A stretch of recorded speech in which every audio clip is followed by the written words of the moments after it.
네, 9장 내용들을 우리가 좀 살펴보고 있는데요.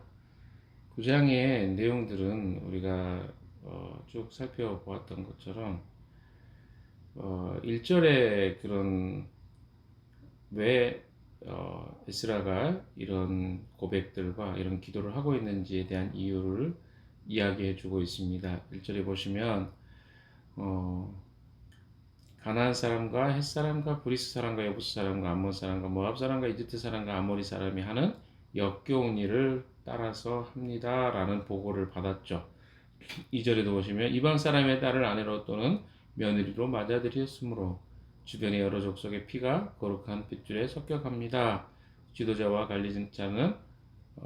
관리라는 자들이 오히려 이러한 일에 앞장을 섭니다라는 보고를 듣고 나서부터 3절에 보시면 겉옷과 속옷을 찢고 머리카락과 수염을 뜯으면서 주저앉아서 이제 기도하고 슬픔을 가누지 않았다고 5절에 보시면, 그래서 지도자들과 함께 기도를 드리는 내용 중에 6절, 7절을 보았죠. 어제 7절까지 보았습니다. 6절의 기도의 내용이 무엇인가 한번 더 살펴보겠습니다. 하나님, 너무나도 부끄럽고 낯이 뜨거워서 하나님 앞에서 차마 얼굴을 들 수 없습니다.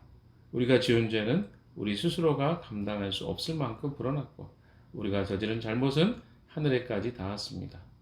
7절도 읽겠습니다. 조상 때로부터 오늘에 이르기까지 우리가 저지른 잘못이 너무나도 큽니다.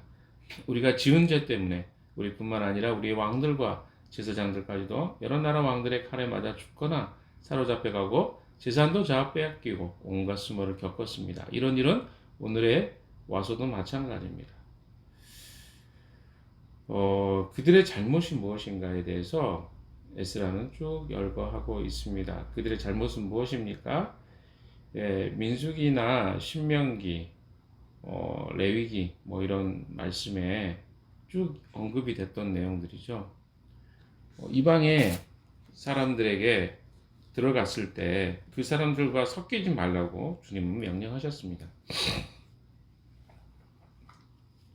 그래서 섞인다는 것은 그들의 피가 섞이는 것 그것뿐만 아니라 그들이 가지고 있는 하나님을 향한 신앙과 경건함과 거룩함, 구별됨 이런 것들이 분명히 이방 사람들과 함께 살다 보면 또 그들의 문화와 또 그들이 가지고 있는 가치관들이 이스라엘 백성들에게 전염될 수 있다는 것들을 하나님이 염려하셨습니다.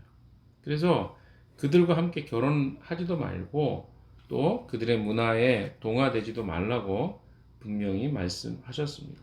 그런데 이스라엘 백성들이 가나안 땅에 들어와서 했던 수많은 일들 중에 하나가 뭐냐면 결혼하는 일이었습니다. 누구와? 그들의 아들과 딸들을, 그들의 아들과 딸들과 함께 결혼시키는 일이었죠.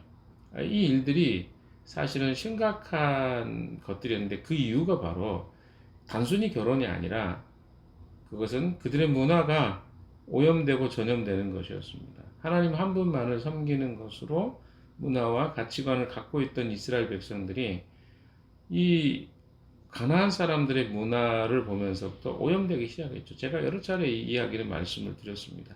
가나안의 문화는 시각적이고 굉장히 성적이고 또 우상 숭배하는 그들의 문화가 가득 차 있었습니다. 그런데 이스라엘 백성들은 하나님 한 분을 예배하는 것으로 그들의 삶들과 그들의 모든 것들이 중심이 그렇게 되어 있습니다. 하나님 예배하는 것이 중심이었습니다. 그런데 그들이 주변의 이웃으로 사는 건 문제가 아니었겠죠. 그러나 함께 가족으로 산다는 것은 그들이 가지고 있는 그 예배 중심, 하나님 중심이었던 문화를 침탈당하는 것들이었습니다. 어떻게 보면 공격당하는 것들이었죠. 그리고 하나님을 예배하는 것보다 이방신을 예배하는 것들이 더 즐거움으로 그들은 바뀌어버리게 되었습니다. 그래서 오늘날 우리로 따진다면 우리의 문화와 우리의 가치, 세속적인 가치, 실제로 지금 우리가 살고 있는 이 시대적 문화 속에 크리스찬 문화가 오히려 오염되고 전염되어서 세속화 되었다라고 우리가 표현하잖아요. 이런 상태와 거의 유사합니다. 이런 것 때문에 에스라는 지금 하나님 앞에 앉아서 기도하고 있는 것이죠. 8절에는 에스라가 8절 9절에 보시면 에스라가 어떻게 이 사건과 일들에 대해서 표현하고 있냐면 8절 제가 읽어보겠습니다. 그러나 주 우리 하나님께서는 비록 잠깐이기는 하지만 우리에게 자비를 베푸시어 우리 가운데서 얼마쯤을 살아남게 하셨습니다. 여기 보시면 굉장히 많은 사람들이 심판을 받았습니다. 무엇 때문에 심판을 받았죠? 예, 586년에 남유다가 멸망하기까지 수많은 기회와 시간을 주었습니다. 근데 그들이 돌아서지 않았습니다. 그래서 하나님이 그들을 심판하셨습니다. 그 결과로 이스라엘 백성들은 포로로 끌려가게 되었죠. 그런데 여기서 에스라가 이야기하는 것은 많지는 않지만 하나님께서 자비를 베푸셔서 우리 가운데 얼마쯤을 살아남게 하셨습니다. 이 남은 자에 대한 이야기를 하고 있습니다. 구약 성경과 또 성경의 남은 자라는 의미, 렘넌트라는 그 사상이 굉장히 중요합니다. 남은 자의 사상, 렘넌트라고도 이야기하죠. 아래 보시면 또한 주님께서 거룩하게 여기시는 곳에 우리가 살아갈 든든한 터전을 마련하여 주셨습니다. 하나님께서는 우리 눈에서 생기가 돌게 하시고 잠시나마 종살이에서 벗어나게 하여 주셨습니다. 그러니까 종살이를 살았던 이유가 명확합니다. 무엇입니까? 하나님의 은혜 때문에 그들이 범죄했던, 특별히 하나님을 떠났던 그 자리로부터 다시 하나님이 회복시켜 주셨습니다 라고 하는 이야기를 에스라가 하고 있는 것입니다. 그들이 돌아오게 된 것은 전적으로 하나님의 은혜였다고 보았습니다. 여기 보시면 하나님께서는 우리 눈에서 생기가 돌게 하시고 잠시나마 종살에서 벗어나게 하여 주시고, 이제 돌아온 지 얼마 안 됐기 때문에 이 표현을 쓰고 있는 것입니다. 그래서 에스라가 심각하게 생각하는 것은 이렇게 벗어나게 되었던 이유 중에 하나가 뭐냐면 하나님의 은혜와 자비 때문에 그렇게 된 것인데, 그리고 그들이 심판을 받았던 이유는 무엇입니까? 그들이 하나님이 아니라 바로 가나안 땅의 사람들과 그들이 가지고 있는 문화와 종교와 또 그들의 가치관에 동화되었던 이유 때문에 하나님이 그들을 심판하셨던 이유였고, 그럼에도 불구하고 하나님이 그들에게 자비를 베푸셔서 그들이 돌아왔으면 어떻게 살아야 된다는 거죠? 그렇게 살면 안 된다는 거예요. 특별히 그들이 지켜야 될 것들은 거룩함을 지키는 것이 가장 중요하게 필요했습니다.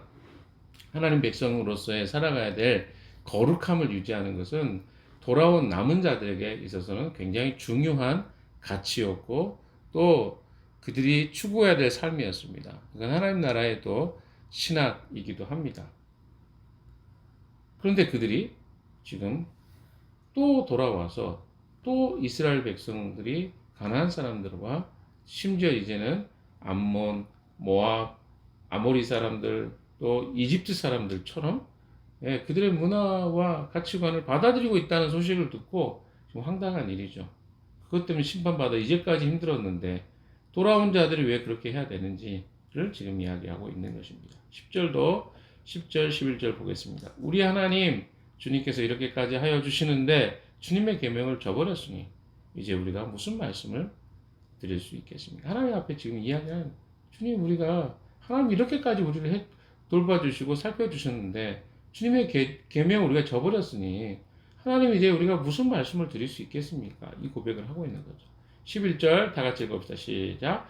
주님께서는 일찍이 주님의 종 애언자들을 시키셔서 우리가 들어가서 차지할 땅은 이방 백성이 살면서 더럽힌 땅이라고 말씀하셨습니다. 거기에 사는 자들이 역겨운 일을 하여서 땅의 구석구석까지 더러워지지 않은 것이 없다고 하셨습니다. 자, 우리가 이 말씀을 좀 보시면요. 특별히 이스라엘 백성들이 들어가는 그 땅은요. 이미 죄악이 관영했다고 이야기했습니다. 이미 창세기에서 그 이야기를 했어요. 그 가나안 땅. 그러면 그들의 죄가 얼마나 하나님 앞에 심판받을 만큼의 정도에 이르렀다는 것을 우리에게 보여주었습니다. 하나님 없이 뿐만 아니라 그들의 삶 속에서 우상숭배, 그것을 차원을 넘어섰습니다.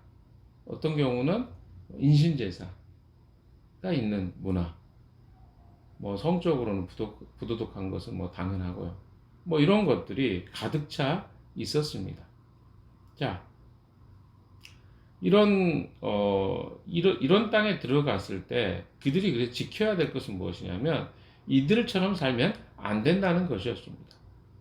여러 차례 이거 성경에 이야기했기 때문에 다시 읽지는 않겠습니다. 12절도 읽어봅시다. 시작. 우리의 딸을 그들의 아들에게 시집 보내지 말고, 아까 이야기했죠? 시집 보내지 말라고 했습니다.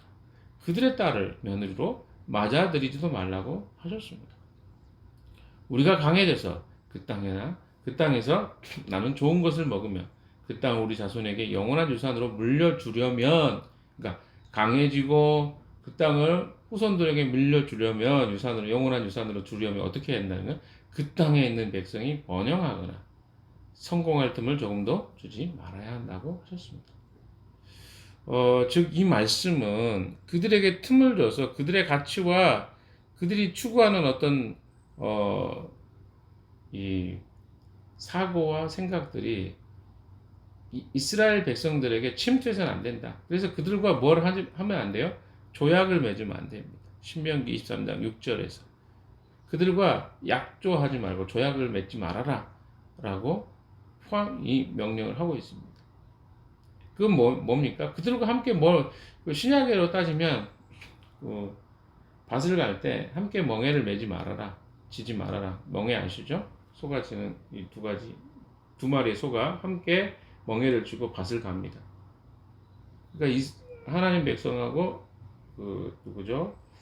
이방 사람들 함께 뭔가 이거는 결혼이라고도 표현하죠. 함께 사업을 한다거나 하지 말라는 거예요. 왜? 함께 멍에를 쥐면 반드시 거기에는 분열이 생기고 갈등이 생길 수밖에 없다는 거예요. 그들과 전혀 사귀지 말라는 말이 아닙니다.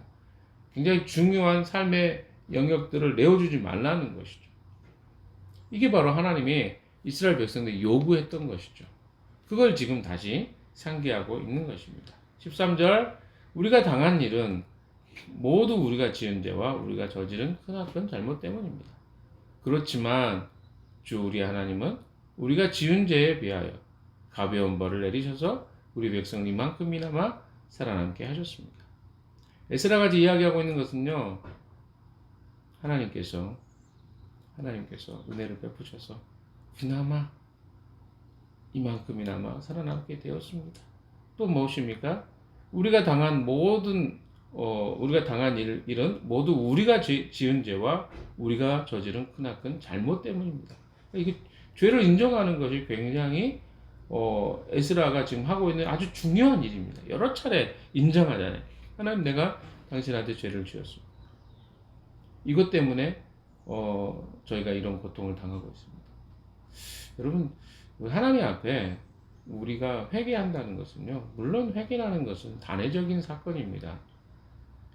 회개를 여러 가지로 이야기할 수 있겠죠. 두 가지 정도로 정리해 봅시다. 하나는 무엇입니까?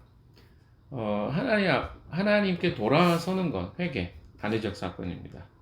그래서 이것은 죄에서 하나님께로 구원받는 하나님 백성들이 하는 행동이 회개입니다. 이걸 우리는 회개라고 이야기하죠. 그러나 또 우리가 일상적으로 표현하는 회개가 있습니다. 이 회개는 무엇입니까? 하나님 앞에 우리의 죄를 인정하는 행위입니다. 이 회개를 더 한다고 해서 우리가 구원이 왔다 갔다 하고 이건 아닙니다. 그러나 분명한 건 무엇입니까? 이 회개라는 것은 하나님과 관계적인 부분을 회복할 때 반드시 필요한 부분이에요. 그래서 우리가 회개의 이중성, 두 가지 개념이 있기 때문에 늘 기억하셔야 돼요. 우리가 말하는 첫 번째 회개를 하는 게 아닙니다. 하나님 앞에 우리의 죄를 고백하는 것은. 그래서 다시 하나님 나를 구원해 주시오 이렇게 고백하는 게 아니고, 우리 이미 하나님 우리를 구원해 주셨어요. 그럼에도 불구하고 우리가 하나님 앞에 죄를 짓는 삶의 현장의 모습들 속에 하나님과 관계가 단절될 때 우리는 어떻게 해요? 이 에스라처럼 하나님, 제가 이러이런 죄들 때문에 하나님과 관계가 단절되었습니다. 라고 고백하는 것은 하나님과 관계를 회복하는데 굉장히 중요한 영역이라는 것을 말씀드리는 것입니다. 그리고 하나님은 어때요? 이렇게 우리가 하나님 앞에 우리의 죄를 고백해야 될 이유는 뭐냐면 하나님은 우리의 관계를 끊고 싶어 하지 않으십니다. 계속 연결하고 유지하고 싶어요. 그런데 어떻습니까? 우리가 하나님 앞에서 이런 죄를 지은 것들이 있기 때문에 관계가 더 이상 나아갈 수 없기 때문에 그렇다는 것입니다. 그런데 하나님은 어떤 분이십니까? 자비가 많으셔서 우리가 지은 죄에 비하면 가벼운 벌을 내리셨다라고 에스라는 이야기합니다. 또 우리 백성은 이만큼이나마 살아남게 하셨다라고 에스라는 고백하고 있는 것이죠. 마지막 14절 15절 한번 읽어보겠습니다. 14, 15절입니다. 그러므로 다시는 주님의 계명을 어기지 않아야 하였습니다. 역겨운 일을 저지르는 이방 백성들과 결혼도 하지 않아야 하였습니다. 이제 주님께서 분노하셔서 한 명도 남기지 않고 없애버리신다고 해도 드릴 말씀이 없습니다. 마지막 15절 그렇지만 주 이스라엘 하나님 주님은 너그러우셔서 우리를 이렇게 살아남게 하셨습니다. 진정 우리는 우리의 허물을 주님께 자백합니다. 우리 가운데서 어느 누구도 감히 주님 앞에 나설 수 없습니다. 에스라는요 하나님 앞에 이렇게 고백합니다. 우리가 하나님이 우리에게 말씀하신 것을 어기지 않았어야 했습니다. 역겨운 일을 저지르는 이방 백성들 결혼도 하지 않았어야 했습니다. 이게 이미 저지러진 일이지만 그것을 돌이키고 회개하고 있는 것이죠. 이제 주님께서 분노하셔서 한 명도 남기지 않으신다고 해도 우리는 드릴 말씀이 없습니다. 하나님 앞에 드릴 말씀이 없다. 이게 사실 실제 우리가 하나님 앞에 드릴 수 있는 고백이 맞죠. 왜? 하나님은 분노하셔서 우리를 다 징벌해 버리시고 심판하셔도 우리는 할 말이 없습니다. 그러나 하나님이 자비와 긍휼과 사랑을 베푸셔서 아직도 하나님은 한없는 자비로 우리를 돌봐주신다는 것이죠. 우리가 당연히 어떻게 해야 되겠습니까? 마지막 15절 이야기한 것처럼 주님은 너그러우셔서 우리를 이렇게 살아남게 하셨습니다. 진정 우리는 우리의 허물을 주님께 자백합니다. 하나님께 자백하고 또 다짐하는 거죠. 우리가 넘어질지라도 다짐하는 거죠. 주님의 계명을 제가 지키겠습니다. 주님 말씀대로 살겠습니다. 이 고백이 우리가 드려야 될 고백이라고 저는 생각합니다. 사랑하는 여러분, 그리스도인은요 구별된 사람들입니다. 구별됐다는 말이 우리에게는 굉장히 중요한 이야기 같습니다. 구별됐다는 말은 무엇을 의미합니까? 구별되었다는 것은 하나님의 백성으로 우리가 우리의 가치와 하나님 백성으로 살아가는 삶의 영역들을 세상과 다르게 세상의 패턴을 따르지 않고 세상의 가치를 따르는 것을 선택하지 않겠다는 선택을 하고 그렇게 삶을 추구하는 것, 이것을 우리는 구별이라고 이야기하잖아요. 결국 우리 삶에는 끊임없이 우리가 세상 안에 살기 때문에 이런 부분들이 끊임없이 우리에게 고민이고 직면되는 삶이라고 생각합니다. 오늘도 우리는 세상 속에 살아갑니다. 그런데 어떻게 하면 우리가 그러면 구별되는 것인가요? 계속해서 제가 로마서 12장 말씀을 이야기 드립니다. 여러 차례 이 말씀을 드렸지만 잊어버리니까 우리가 새로운 존재가 되고 거룩한 존재가 되는 것은요, 영어에 제가 이야기했죠. Changing the way you think. 우리가 생각하는 우리의 그 방식을 바꾸는 거예요. 그러니까 우리가 사고 속에 하나님의 것이 아닌 것이라고 생각하는 것을 하나씩 바꾸어 가는 것을 통해서 우리가 하나님의 사람이 되는 것입니다.